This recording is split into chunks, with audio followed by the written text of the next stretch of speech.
Bu videoda mən sizinlə Google axtarış alqoritmlərinin əsas dəyərlərindən biri olan entity-lər barədə danışacağam. Daha yaxşı ifadə edim deyə bu patenti qoymuşam mən öz PPT-mə və burada Ranking Search Results Based on Entity Metrics adında bir alqoritmik patentdən sizə danışacağam. Google bu patenti 2019-cu ildə dərc edib.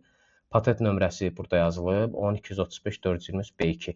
Bunu araşdırıb daha detallı baxa bilərsiniz. İndi isə keçim sizlə bunu bölüşməyə.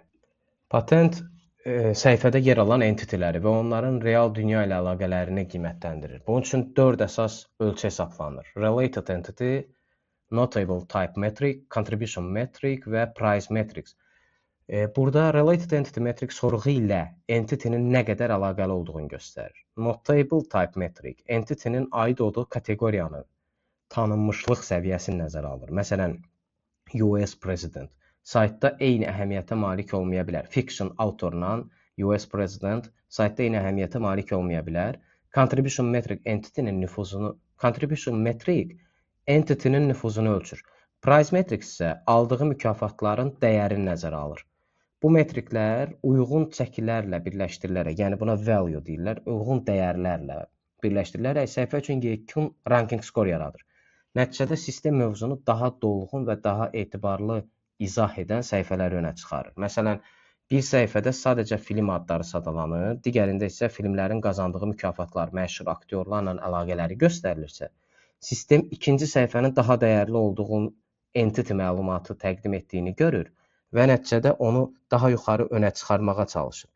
Burada contribution metrics isə bütün bunların hamısını maksimum dərəcədə birləşdirib və onun ümumi ictimai dəyərini, ictimai nüfuzunu, ictimai təsirini ölçür.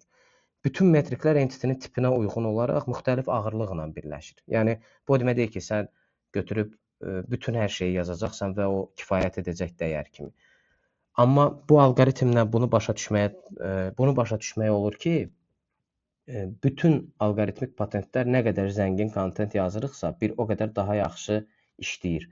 Məsələn, bu patentdə məntiq nədir? Patent maksimum nəyi görmək istəyir? Yəni burada patent onu görmək istəyir ki, sənin bir dənə kontentin var və həmin kontentdə nə qədər əhatəli yazmısan. Yəni entity xüsusi bir isimdir və baxır burada olduğu kimi. Biri var sadəcə film adını sadalayasan, biri var onun haqqında detallı yazasan və onun haqqında nə qədər detallı yazsan, alqoritm ona bir o qədər dəyər verir.